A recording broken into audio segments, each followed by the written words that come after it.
tangganya atas semua. Apa kita? Ya, di opening video ini tadi terlihat Pak Jokowi menyambangi pemain-pemain timnas Indonesia, dan ketika bertemu dengan Coach Shin Tae-yong memberikan acungan 2 jempol. Nah, sebelum lebih jauh, aku nggak pernah bosan-bosannya untuk mengingatkan teman-teman ketika teman-teman menonton video ini sekalian tekan tombol like-nya, karena aku dapat informasi dari sisi like belum begitu prima. Nah, kita masuk nih ke konteks video. Acungan 2 jempol yang diberikan oleh Pak Jokowi kepada Coach Shin Tae-yong mungkin itu salah satu dari sekian banyaknya pecinta sepak bola Indonesia kita yang memberikan apresiasi kepada anak asuh Coach Shin Tae-yong. Nah, di video sebelumnya aku sudah katakan laga Indonesia menghadapi Argentina ini disiarkan sebanyak kurang lebih 44 televisi. Ada Astro, kemudian ada Sharjah Sport, kemudian ada TIC Sport, dan media-media besar beken lainnya.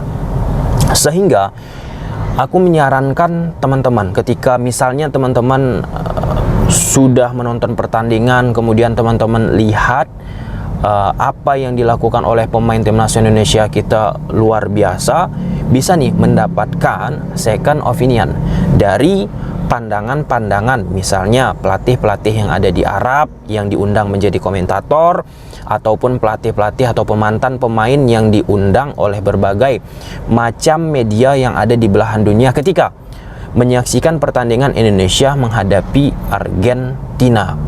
Nah, aku juga tidak katakan apa yang disampaikan oleh komentator ataupun pelatih pemain yang ada di luar Indonesia pernyataannya mungkin ya benar, tapi setidaknya kita bisa mendapatkan insight-insight, karena nggak mungkin kan 100% terus kita puji, pasti harus ada insight, masukan. Dan Coach Shin Tae-yong pun di sesi usai pertandingan katakan dari sisi build up belum begitu optimal. Artinya dari situ kan harus ada masukan, insight juga yang didapat oleh Coach Shin Tae-yong. Meskipun kita harus garis bawahi, aku jujur teman-teman, aku jujur kaget dalam arti kata apa yang ditampilkan oleh pemain-pemain timnas Indonesia kita, perjuangannya untuk bisa menahan, menyulitkan Scaloni. Scaloni pun kan bilang sulit menghadapi apa yang dilakukan oleh timnas Indonesia. Walaupun ketika ditanya saran untuk timnas Indonesia seperti apa, nggak disampaikan oleh Scaloni.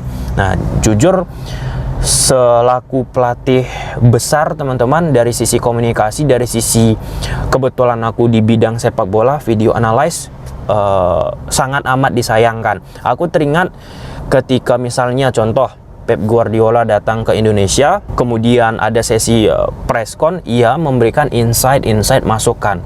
Kan nggak mungkin. Oke, Scaloni katakan timnas Indonesia bagus. Aku bukan bermaksud untuk meremehkan pemain-pemain timnas Indonesia. Bukan. Scaloni bilang bagus nih pemain timnas Indonesia. Jadi nggak perlu lagi diberi saran. Nah, disitunya saran-saran yang dimaksud itu seperti apa sederhananya. Misal nih pemain timnas Indonesia kita harus fair teman-teman.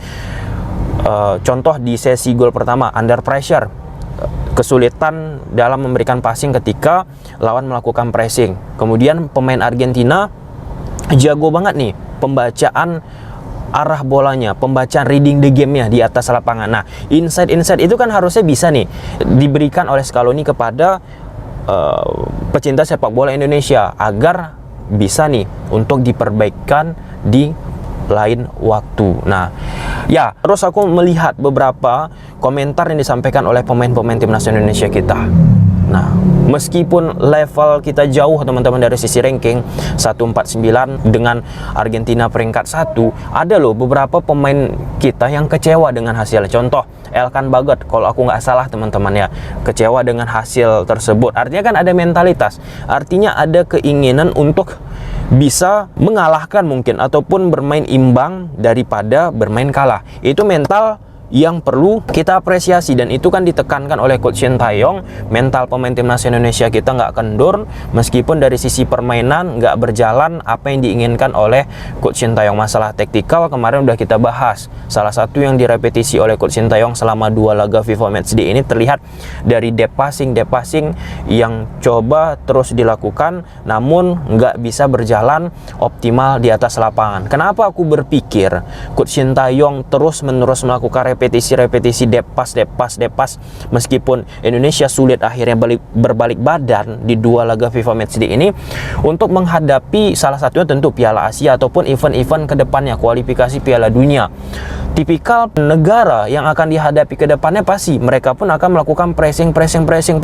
Salah satu untuk bisa mengeliminasi pressing selain daripada permainan bypass, long pass ke depan teman-teman, yaitu dengan bermain umpan pendek yang langsung memberikan bola tersebut ke posisi lini depan, baik itu Dimas Derajat, Rafael. Nah, problem kita memutar badannya itu kesulitan. Nah, di sisi itu memang ini perlu resep dicari oleh Coach Shin Tae-yong untuk melatih handling the ball yang terlihat di 2 laga kesulitan pemain-pemain timnas Indonesia kita. Nah, kemudian poin ketiga, sadar nggak teman-teman? Aku bukan mengatakan ini salah, aku mengamati.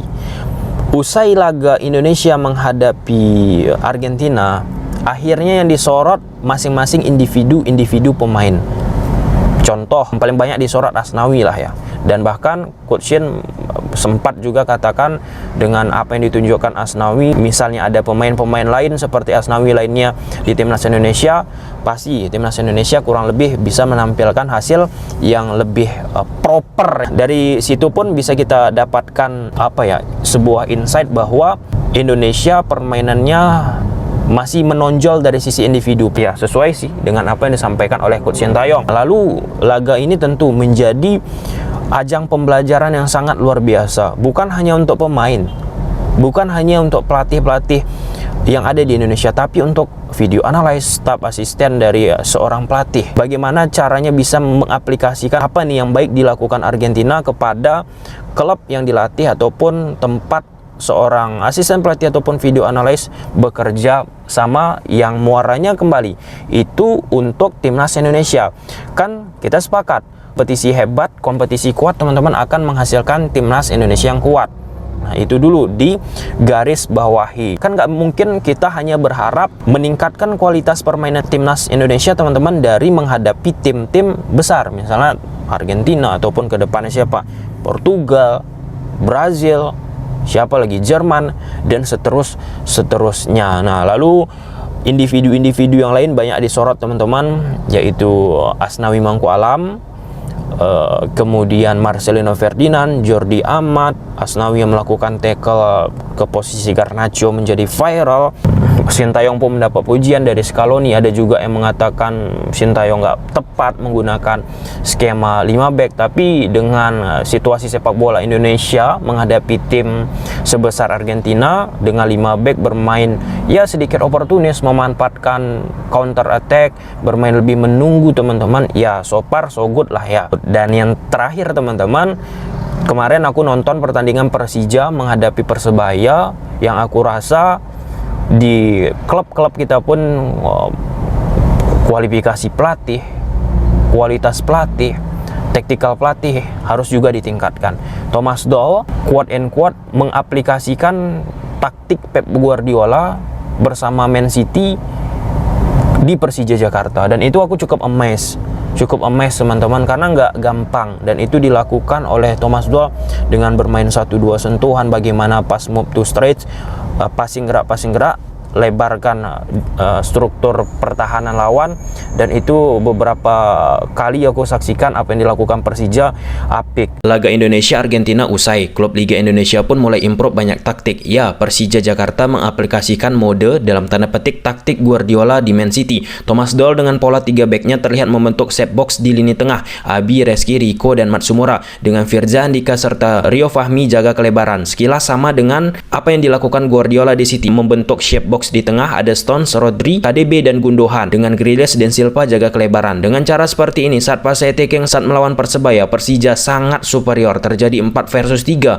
di lini tengah sehingga banyak ruang yang bisa diekspos oleh Persija lewat sisi Matsumura dan Rico Simanjuntak. Hal yang sama juga terjadi bagi Man City. Wah, menarik ya perkembangan taktik di Liga Indonesia. Gimana menurut teman-teman? Silahkan komentar. Dan yang terpenting, pemain-pemain Indonesia yang menghadapi Argentina rata-rata usianya 23 tahun.